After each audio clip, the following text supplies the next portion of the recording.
world a better place. This year, with the advent of the COVID-19 pandemic and taking into consideration global efforts towards flattening the curve, the 2020 Bridge Award Night, the Bridge Leadership Foundation Career Day 2020, which took place earlier in July this year, will be held virtually. So, I thank you for adjusting to the new normal. My name is Uke Kokioga, host of the Hit Breakfast Show on Hit FM 95.9 Calabar, and your host. Welcome to the Bridge Awards 2020.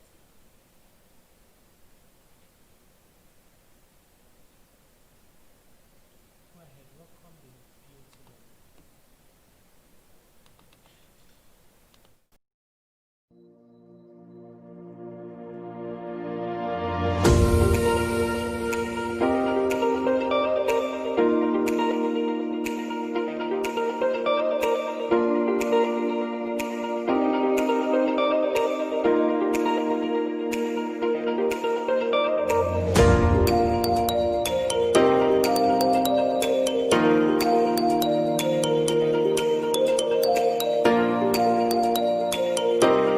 Member of the Bridge Leadership Foundation, Senator Udoma Udoma, for his opening remarks. You're welcome, Senator. Thank you very much. Can you all hear me? Yes, we can. Okay. So, distinguished chairman of the Bridge Leadership Foundation, other members of the Board of Trustees, distinguished speakers.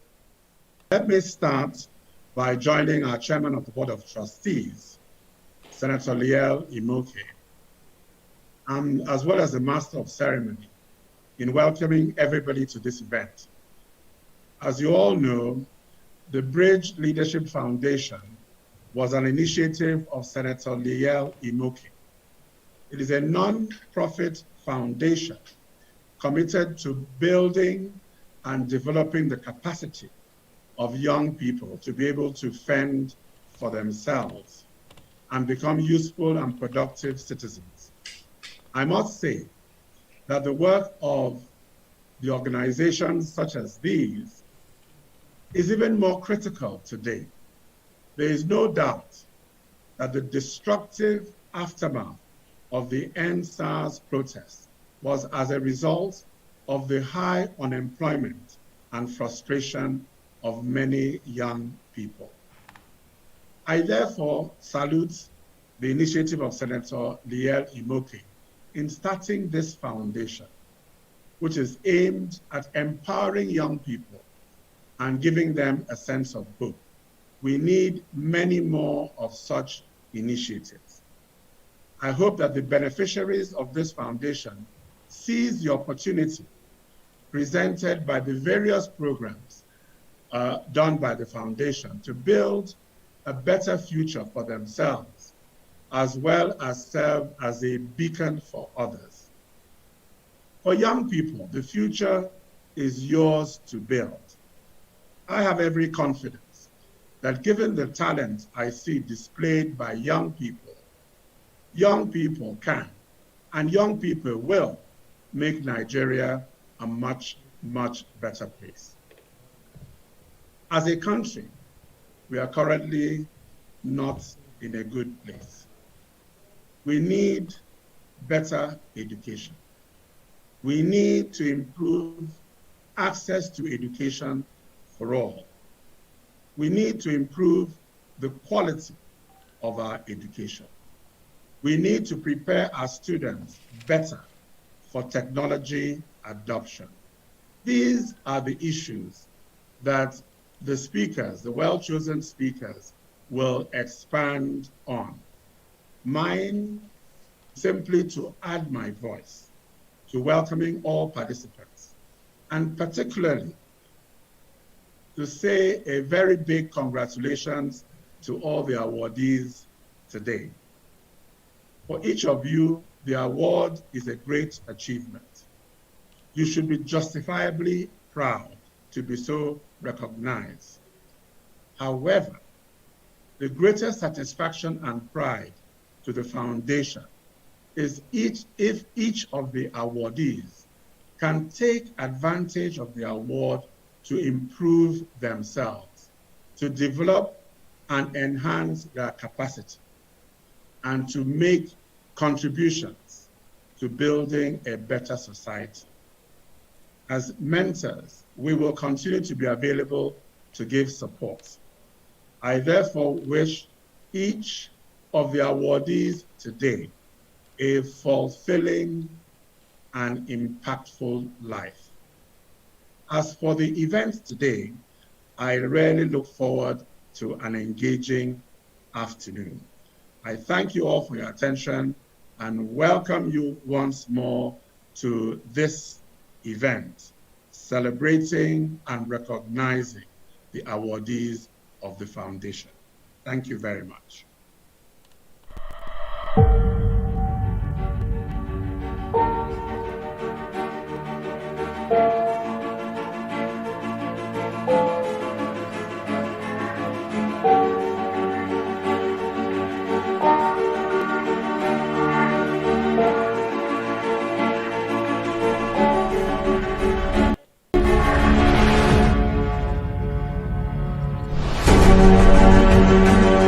Ten years ago, a man had a dream, a vision to move young people from a state of helplessness to one where they are empowered to make informed decisions about their lives, communities, and future. He thought hard about how to achieve this and decided to get to work immediately. He built a bridge to help as many young people that were and still willing move from present to the future.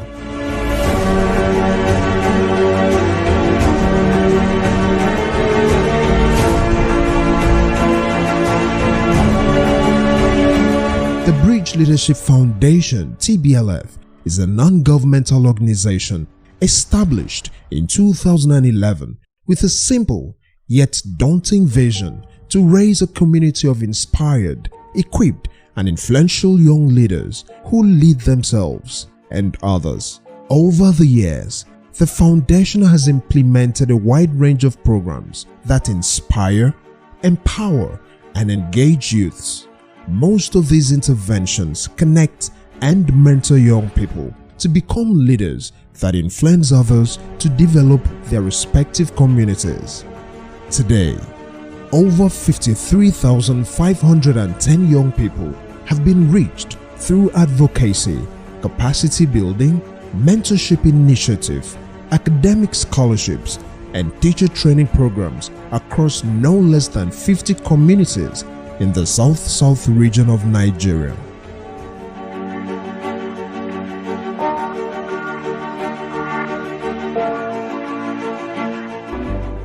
I learned that the first 4 minutes of entering into any class to talk with my students, I have to be able to connect with them. If I'm not able to do that, then the remaining minutes are lost. I've also come to understand that every child has a story behind wherever he or she is coming from. So I have to be able to relate with them. We have all been made to understand that the teacher plays a very cardinal role in whatever change we want to see in the society.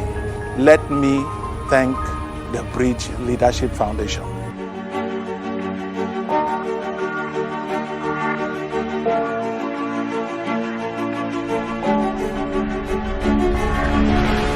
This bridge has supported various individuals achieve their dreams, organizations make possible their impact project, and has built a legacy for almost 10 years.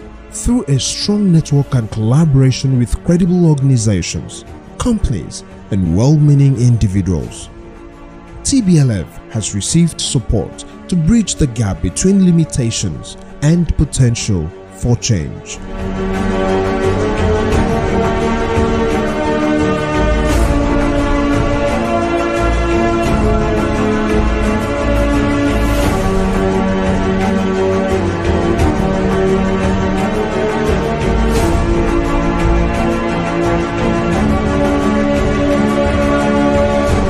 To the man who saw the future over 9 years ago, and to those who have journeyed on this bridge, We say thank you, and to others willing to partner on this quest to create the future, we look forward to working with you.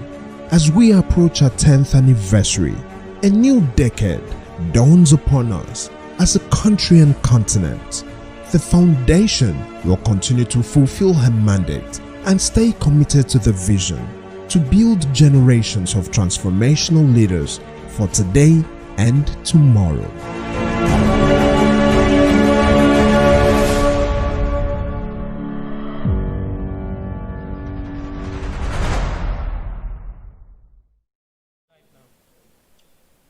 Thank you so much. Thank you. You're still a part of the Bridge Awards 2020, the virtual edition, or dare I say, the COVID-19 New Reality Edition. You've just seen a video on the activities and the journey of the Bridge Leadership Foundation so far. And now I'd like to introduce a man, a visionary, one who has been very instrumental to the growth and development of the Bridge Leadership Foundation. He is the former governor of Cross River State and the founder of the Bridge Leadership Foundation. Ladies and gentlemen, for his founder's address, His Excellency, Senator Liel Imoke. You're welcome, Senator Liel Imoke, to the Bridge Awards 2020. Thank you very much. Let me use this opportunity to really say a big welcome to this year's event, our first virtual awards event. And let me start by welcoming our participants in particular, especially the young kids who have been part of this initiative, and of course all those who have contributed to making this happen. I want to particularly acknowledge and appreciate and welcome our keynote speaker as our panelist. Let me thank the member of the Board of Trustees, Senator Udo Udoma, for that introduction. I think that he said it all in welcoming you. There isn't much more to say. But be that as it may, I believe that this is going to be another exciting event. It's usually held in Calabar, but now we have an opportunity to have this event going way beyond Calabar and Cross River State. And the most important thing about this is that we focus on the kids, the future of the children, the future of the next generation, Generation Z, where. And for us, and for me in particular, this particular program of the Bridge Leadership Foundation is the most exciting, it's the most interesting, and it's the most passionate for me, it's the most personal to me, because I've seen over the last 6 years, young kids take advantage of opportunities that have been given to them at the foundation and have excelled in many ways. And we've seen them grow. And I believe that in the course of today's event, you will have the opportunity to see some of these young people and their accomplishments. I think that that gives us great hope for the future in this country. What is a real challenge for us are the statistics. The statistics are not good. Nigeria was rated or has been rated as low as 124th in a global index out of 137 countries in terms of primary education. We have about 20 million people out of school.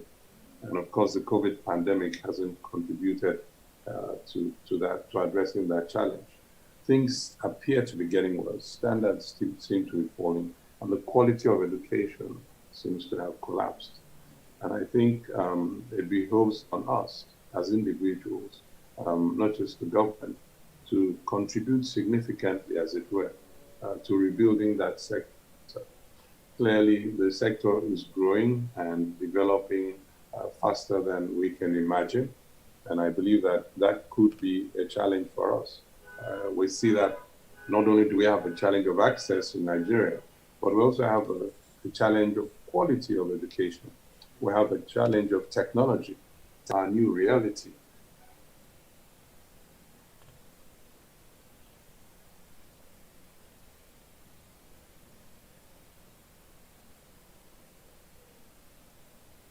they have so much energy, they're just ready to go. And every time I interact with them, which is usually what we do when we're not doing this.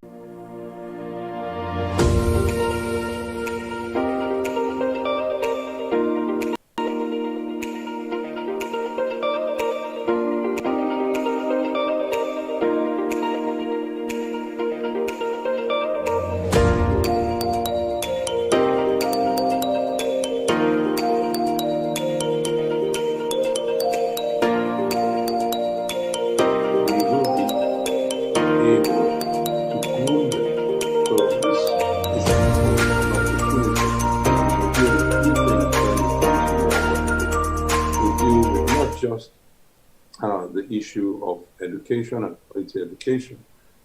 We train these young kids to be leaders in their communities. And that is why I'm so passionate about the program. We train them to be leaders and to get involved in community activity, in community action. And that is part of their education. We also work with these young kids and mentor them under our transformation mentoring program. And that provides them with an opportunity to broaden their understanding, their mindset, and their scope, and to look at themselves more positively. So for us, it's critical that we continue to pay attention to these kids. Also, I think it's important that I mention the teacher, really useful. Just the opportunity of the teachers to participate in qualitative training under our initiatives at the Bridge Foundation, and improve their skills and improve their outlook, and be introduced to technology in education, modern formats for education. It has been something that we have seen positive results with, and that we are particularly excited about and to have. So again, on behalf of the foundation and everyone, we want to thank you very much for being a part of this program. Thank you, and I hope you enjoy it. Let's stay focused, and believe me, there's hope for a greater future. Thank you, and God bless you all. Thank you very much, Your Excellency, Senator Lee Elimoke, founder, the Bridge Leadership Foundation. Thank you. Your words are very inspiring and timely as well. If you're just joining us, this is the Bridge Awards 2020, the virtual edition, and you can follow the conversation live on Facebook at TBLF Foundation and on YouTube as well. This is indeed a new kind of award ceremony. Stay tuned, stay with us. We've got to go. When we come back, it will be time for the keynote addresser to give our keynote speech. However, there's a video that we played for you in the course of that break. Please take a watch.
Bridge Leadership Awards 2020, already exciting, although we have barely started, if I dare say.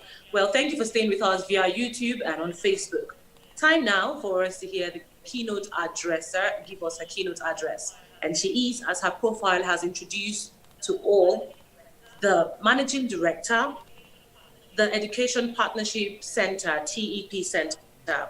She likes to be referred to as just Mo, but her name is Dr. Modupe Adefeso Olateju. Welcome, Dr. Mo. I'm excited to have you here.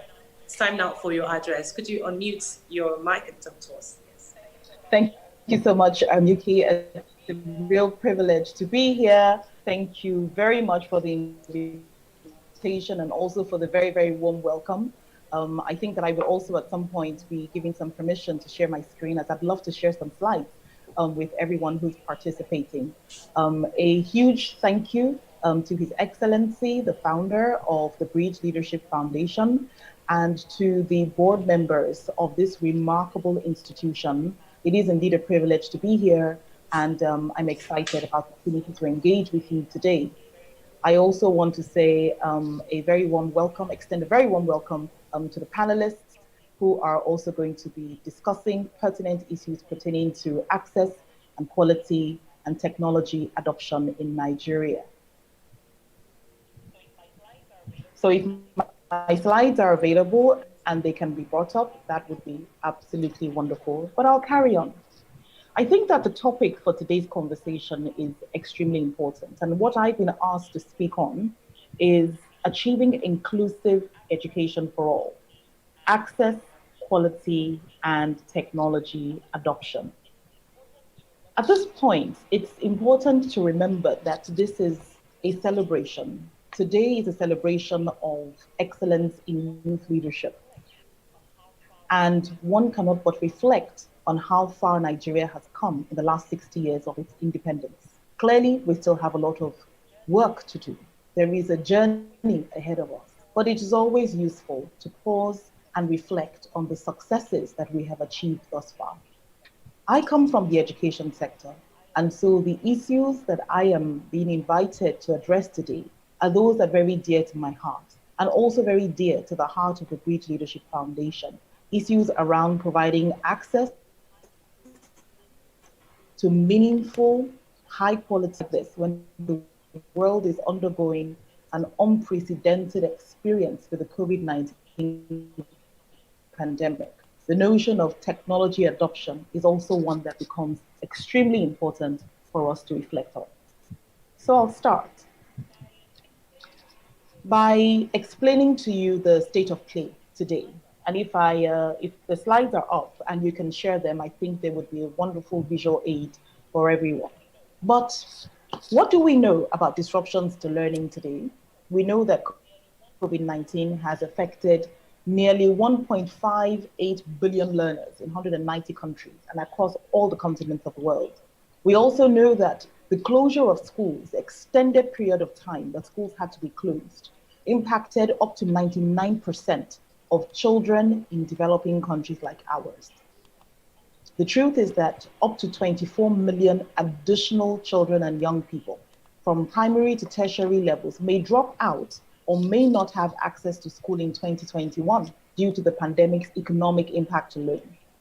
And in Nigeria, the estimates are 36.4 million primary and secondary school children who did not have access to learning for an extended period of time. Now, when we think about what this portends for the future, we realize that when 40% of a population, about 83 million people in Nigeria, currently live below the country's poverty line, then there are severe implications for their ability to return to school. Indeed, the newspaper, I think the dailies of November 22nd, This Day newspaper, published an article titled "Lagos Tracks 21,000 Students Who Failed to Return to School After the Lockdown." So we are losing children and they're not able to come back into school because they are socioeconomic, they are gendered, and there are also disability-related factors that preclude them from access. However, even before this pandemic, which broke out in Nigeria in February of this year, The reality again is that many children were precluded from school. At least according to the data from the Universal Basic Education Commission, we know that at least 10.2 million Nigerian children were not in school. And that's about 1/3 of Nigeria's school-going children did not even have access to education ahead of the pandemic. Now, what about those that were able to access school, those who are able to go to school and come out with some sort of an education? Well, again, the data tells us that those in school are learning little. And ahead of the pandemic, before the pandemic, they were learning little. Data from the Learn Nigeria survey of 6 geopolitical zones, 49,000 children across 21,600 households, shows us that only 55% of children in JSS 3 could read a primary 2 level text, and only 16% of children who are in primary 3 can read the same text, which they ought to have been able to read the year before. And so the foundations are weak. And what can we do in order to strengthen this? Today, the reality is that the demographic dividends are small. The National Bureau of Statistics tells us that at least 2 in 5 young people are unemployed in Nigeria today. However, it's not all doom and gloom. When we reflect on the data that has emerged in the last 8 months, during which we have been in an unprecedented time in Nigeria, we realize that technology actually does offer us a ray of hope. Now, when we think about innovation during a pandemic, this is what we found in the organization that I work with. We realized that the COVID-19 pandemic digital method, and the Nigerian education system was actually not exempt. 76% of those that we interviewed that were providing learning interventions during the pandemic stated that they deployed these because of the pandemic. The pandemic forced them to become innovative. We also know that teachers are deploying a range of technology tools, ranging from the very, very low tech, such as radio instruction, to high-tech, internet-enabled opportunities for children to learn. We know that learners are across a range of demographics are accessing learning in new ways. They tell us that they're using books, home lessons, mobile phones, they're learning online by WhatsApp, through their parents, they're learning through mobile TV, and a range of other options which perhaps were never explored ahead of the pandemic. Interestingly, these innovative approaches are indeed working, and they are helping many children to learn. The teachers tell us that over 62% of children are learning effectively using the new tools that have been deployed during the pandemic. However, teachers and learners do need more support. Many teachers have said to us that they find the adoption of technology as a process that is relatively easy for them. 15% of teachers have said that to us. However, we also know that 27% have said that they find this process quite difficult. And so teachers and learners do need more support in terms of leveraging technology tools that not only help with teaching, but also with learning. I'll end my conversation by switching from the practicalities of teaching and learning to the bigger issues around education policy and governance for the system. And I'll be focusing my concluding statements on some of the key takeaways from the Nigerian Annual Education Conference hosted by the Federal Ministry of Education earlier this month, or last month. The first policy priority that enables us to really think deeply on education, thinking about technology as a platform, is that we need to partner.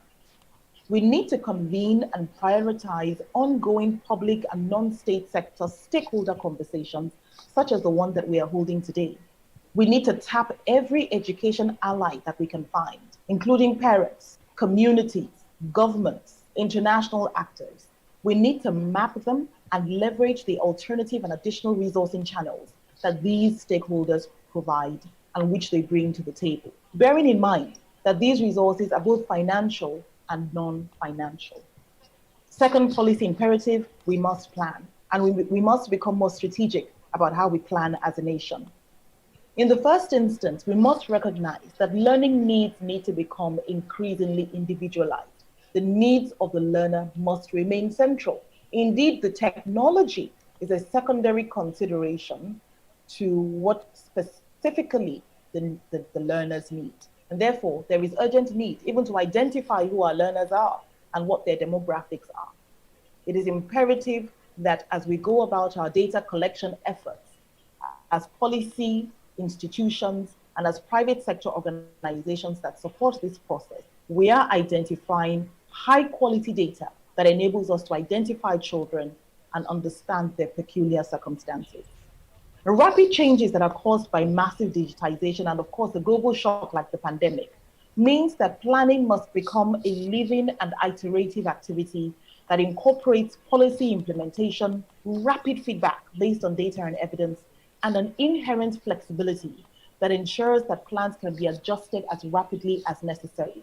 This agility and flexibility, we are told by the Brookings Institution, requires boldness and courage. In addition, we must also think about how we can prioritize joined up planning for evidence generation so that we can save cost, become more cost efficient, and we can also share the benefits of ensuring that data is collected, which is high quality, but also which is accessible to all who need that data for the purpose of planning. A third policy imperative is rethinking infrastructure. UNESCO tells us that this year, all means all.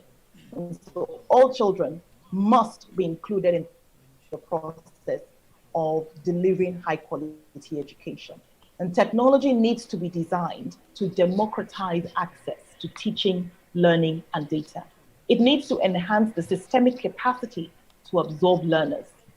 And there is a sense in which we really do need to morph from this overwhelming focus on brick and mortar to the more fundamental questions around how exactly are children learning and what do they need in order to promote that learning.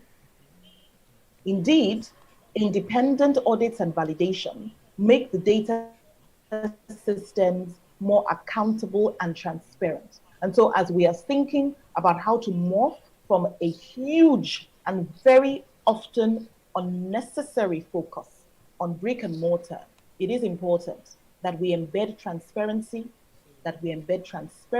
and accountability into these processes. And indeed, we must prepare as a nation and as states to leapfrog, because in a COVID world, and what we pray will be a post-COVID world, the issues of access, quality, and relevance can no longer be dealt with sequentially. They must be tackled at once. Again, this is information that has come from very rich data collected by the Brookings Institution in DC. Technology should be used to augment and substitute. And so when you have an excellent teacher, when you find an excellent teacher, we need to think about how technology can widen the scope of whom that teacher can serve and promote access to children that are traditionally excluded on the basis of gender or disability or simply because they are poor. And so we need to think about how technology helps excellent teachers reach not just 40 children, but 400 children, 4,000 children, maybe 40,000 children. Indeed, there also needs to be a focus on results and not just what we put into the system and the activities that we carry out. We need to ask ourselves at every point in this journey, what works, and adopt a pragmatic mindset to prioritizing what actually works. And in that sense, technology and data must be used to learn, to modify, and to redefine processes to position the system for results. And finally, we need to diversify. We must create jobs. We know what happened in our country last month, and we understand and appreciate that one of the main predictors of these dastardly acts was the reality that a lot of young people do not have sustainable livelihoods and are not occupied with decent work. So we need to create more jobs that will enable us to become more independent as a nation, but also remain globally competitive. There is no skirting around the issue. We have to ramp up investment in technical and vocational education and training and improve our STEM capacity. So, ladies and gentlemen, I'm going to stop at this point and just simply conclude that the future is in our hands. The pandemic, whilst a dastardly reality, has also offered us an opportunity to think and reflect on what it takes to move our nation forward, bearing in mind that without education, we cannot make progress as a nation. Indeed, as one of my colleagues has said, hunger is a weapon. And if hunger is a weapon, then education has become a national security issue. Thank you very much, distinguished ladies and gentlemen, for your time and for your audience. Thank you very much, Dr. Mo. Thank you. A lot of the things that you've said, in fact, everything that you've said has been very educative and also addresses the topic, which is your keynote address topic as well, achieving inclusive education for all, practical solutions towards 2030.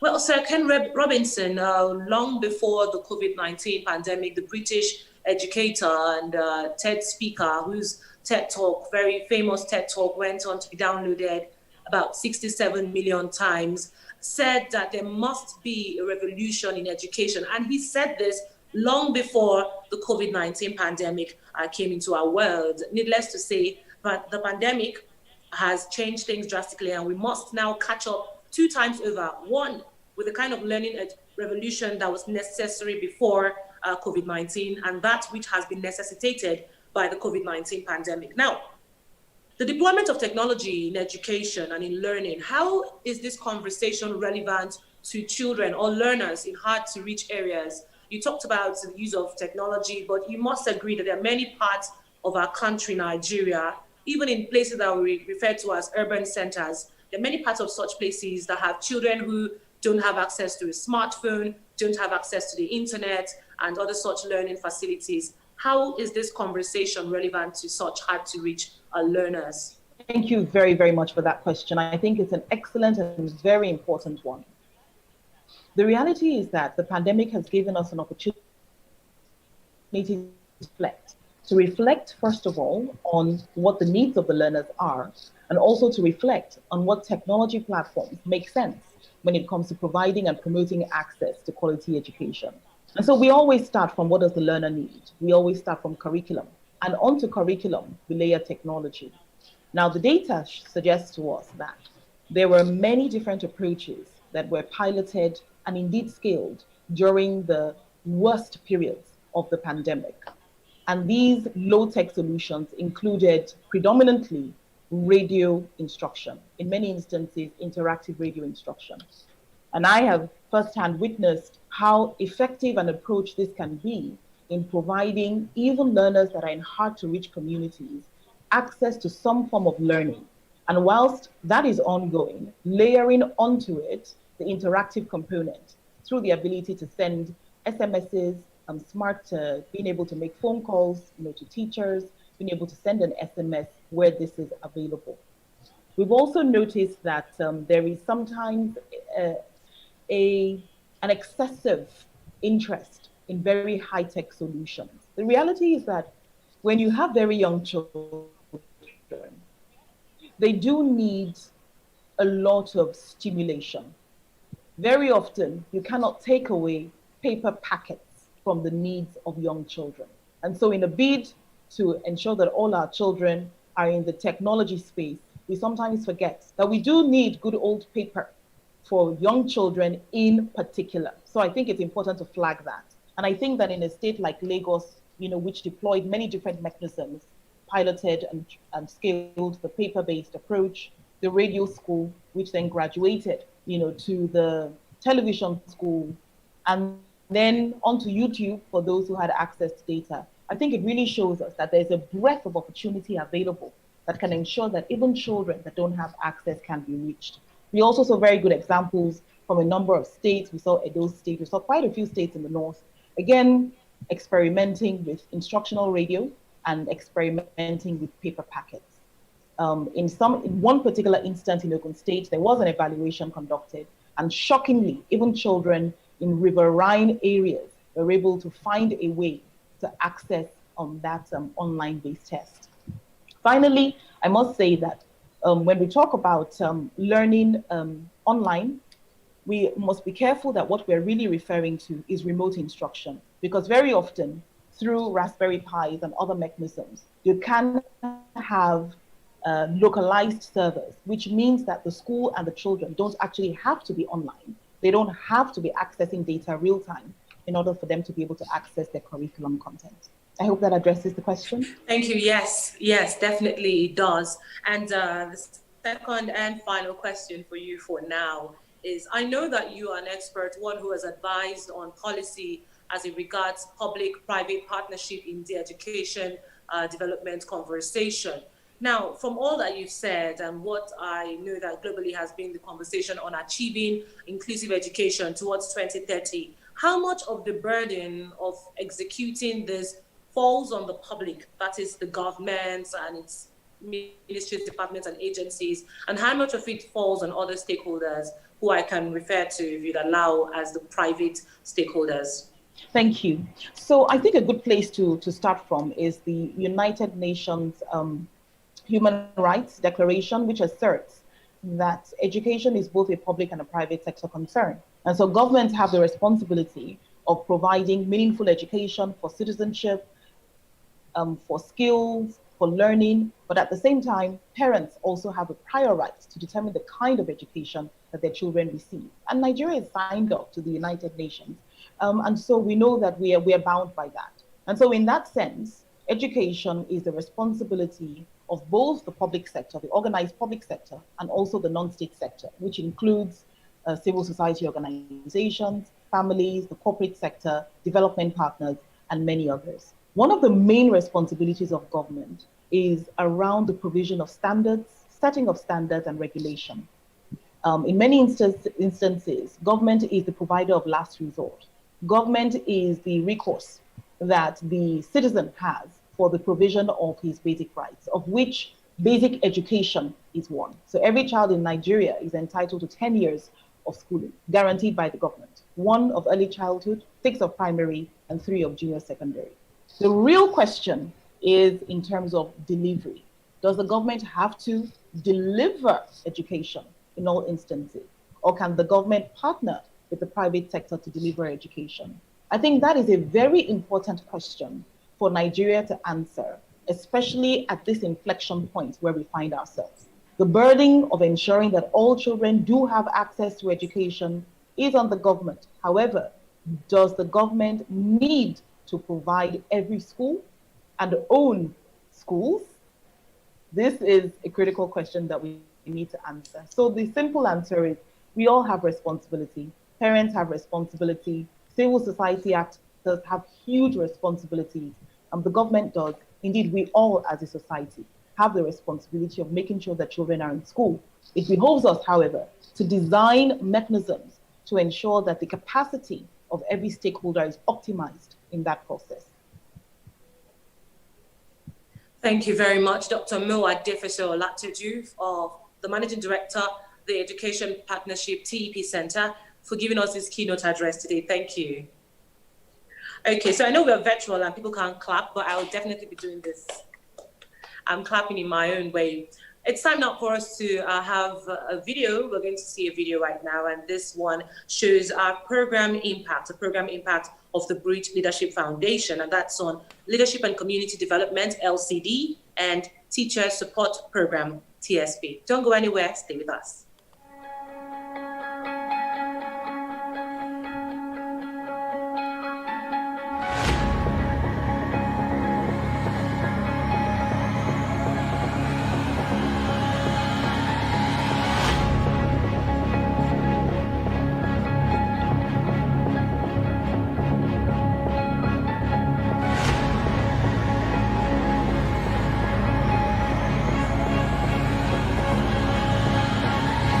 Very much. Big brother, because I can't see you, so I take it that you're big brother. I'll be here to the 3:35. No worries. No worries. Thank you. There's this about youth. Thank you. I'll be They here have till the right 3:15. energy, they have the right passion. It's a right setting to work with. So for me, it was an interesting thing, especially because this is my first training with the Bridge Leadership Foundation. So the session was interesting, and especially also because the participants were very participatory. Not about the training that they are going to conduct in the various communities.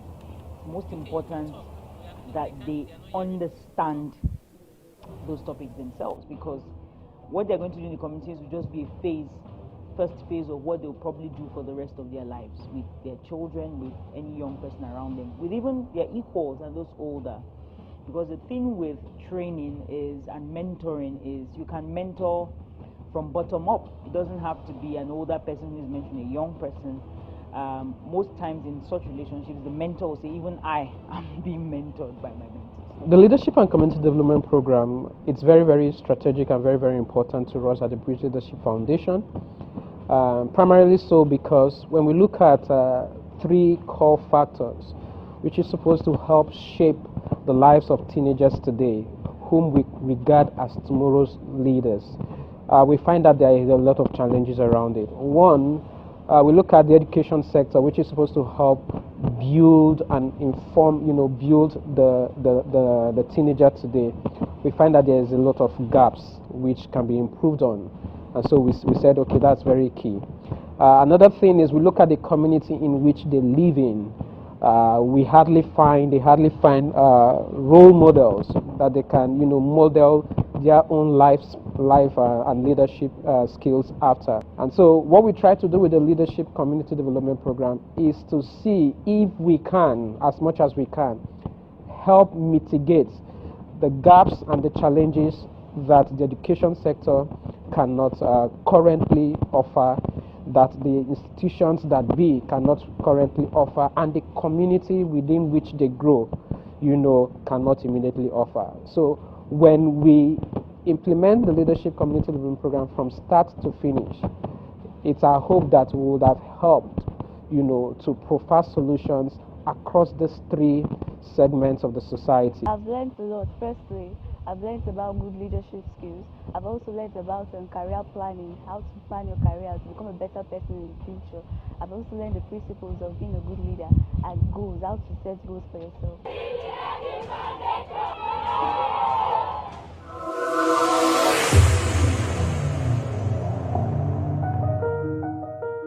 My name is Rotimi Eitayo, and I'm the CEO of Team Masters Limited. And we've just ended a training session on the Teacher Support Program by the Bridge Leadership Foundation.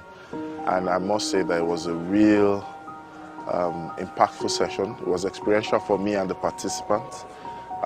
Going on the trip, starting the journey from one local government to the other has been experiential. We've noticed that there's been a lot of skill gap in the teachers and the people who provide educational support for the students. And one thing I've come to realize is that we cannot overemphasize the critical role that teachers play in the lives of the students and in the eventual outcome that they have both in the school and beyond the school. And having to recognize that teachers' support is very important. This is why I would say thumbs up to the foundation for thinking about putting together a teacher support program. We've been on this for a while, and for every time we spend time to go to each of these local governments, the feedback has been positive. We've seen lives being transformed from the professional perspective and equally from their personal lives. This is the first day I have attended this program, and the program itself has changed me, and in fact, as I'm talking to you, it also changed the school environment. This program has made us know so many things that we were not knowing before. This program has taught us how we are going back to re-inform the students and also to teach other teachers who doesn't have opportunity to attend this program. I learned that the first 4 minutes of entering into any class to talk with my students, I have to be able to connect with them. If I'm not able to do that, then the remaining minutes are lost.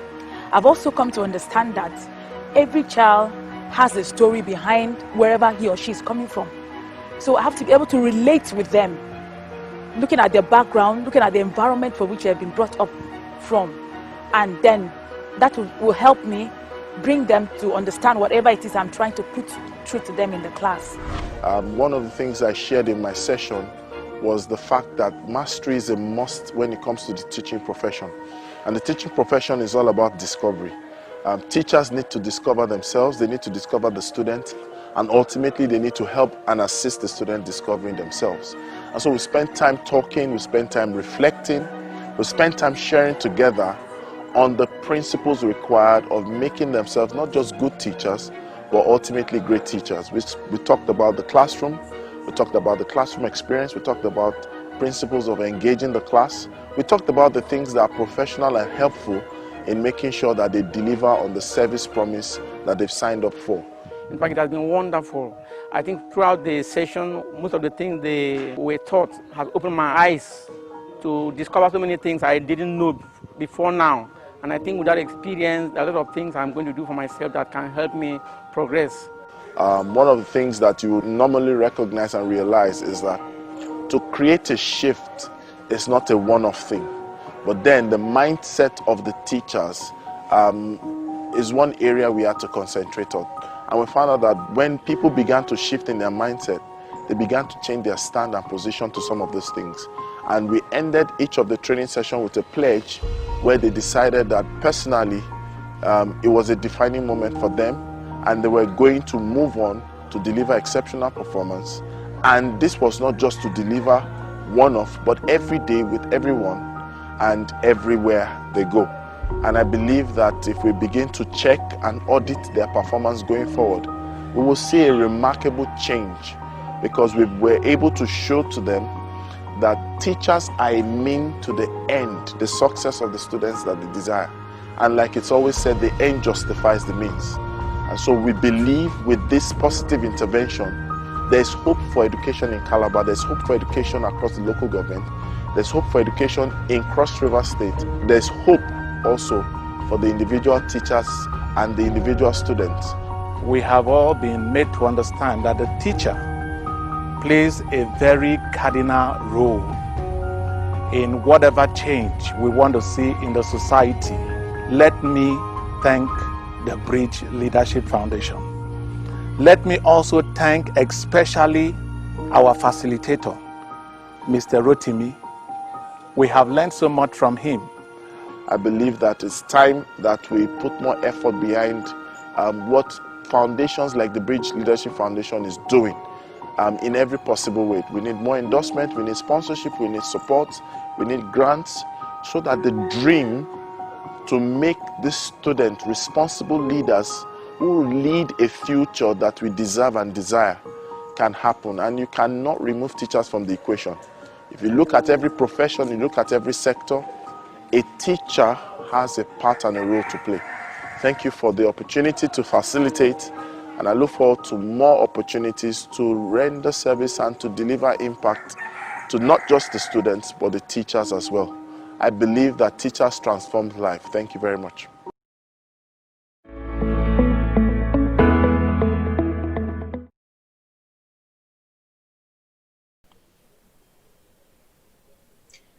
This is the Bridge Leadership Awards 2020, the virtual edition. I hope you enjoyed that video on our LCD and TSP. It's time now for us to get into the panel conversation with some amazing young leaders who are doing great things in their communities and, by extension, impacting the rest of the world. Here are our panelists.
of street priests. Victoria described some inequalities. Do you think that the conversation on street children or child abandonment is potent enough to affect the general conversation on access or inclusive education? Well, thank you so much. UK, I'd first of all like to thank the Bridge Foundation for having me, and thank my distinguished panelists as well as everyone who put this together. Thank you so much. And thank you so much for the warm introduction as well. To your question, I think if there is any nation on earth that should, think about that, it's Nigeria. Nigeria is home to 20% of all the out-of-school children in the world. I think according to the recent statistics, at some point, I think it was 50%. And that's ridiculous when you think about where we are as a nation. And so to answer your question directly, that is the conversation we should be having. If 2020 has taught us anything, it's the fact that the most disenfranchised children or young people in our country is a ticking time bomb. And if we don't do anything about it, it's going to affect any and everybody, regardless of social class or what place in the economic ladder they fall on. So I think addressing this challenge, and I think it's very important to say this, I think addressing this challenge is not going to be an act, it should not be an act of charity.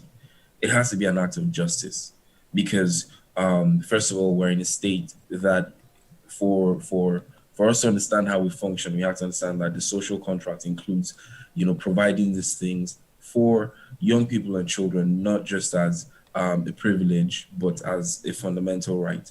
And this is always a point in the conversation where people begin to point fingers at this person or that person or this body or that body. It'll require community effort. We can't solve these problems unless everyone comes together. Unless we work together, we can't solve these problems. So yes, it's a matter of both urgency and utmost importance that disenfranchised young people are talked about, foremost in the conversation around access to education, healthcare, and all that that is required. Thank you, James Okina, founder Street Priest, for that response. I move on now to Imrana Alhaji Buba, the founder Youth Coalition Against Terrorism, YOCAT. Imrana, it's good to have you here. Please unmute your microphone. Great. Yes, it's good to have you, Imrana. Oh, thank you. Thank you so much. I'd like to ask you a question, and I hope you'll permit me to share. Well, not all of it, but something happened to you, something traumatic happened to you, and as a result of that experience, you set up YOCAT to help other young people like you go through life, without necessarily having to go through that traumatic experience of confronting terrorism. Now you live and work in a region that's affected deeply and almost constantly by terrorism. How do you think that the northern part of Nigeria and other parts of the world where there is rife incidents of terrorism, insecurity, how can they begin to catch up with the parts of the country and the continent that are still also trying to catch up with the rest of the Western world? How do we have that happen? Yeah, I think whenever we mention such issues that even provide a fertile ground for terrorism in northern Nigeria is lack of education. We have